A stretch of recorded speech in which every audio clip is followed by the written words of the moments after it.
আসানসোল পৌর নিগমের ৮৭ নম্বর ওয়ার্ডের কাউন্সিলর তরুণ চক্রবর্তীকে গ্রেপ্তার করে আসানসোল আদালতে পেশ করল পুলিশ। ঘটনায় তদন্ত শুরু করেছে আসানসোল দক্ষিণ থানার পুলিশ।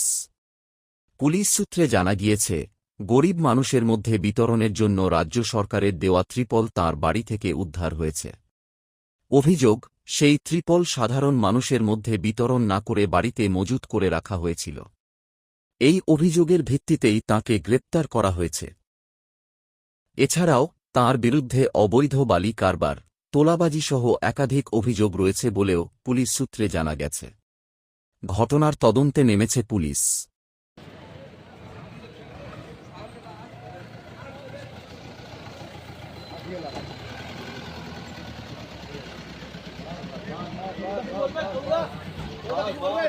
Camera mobile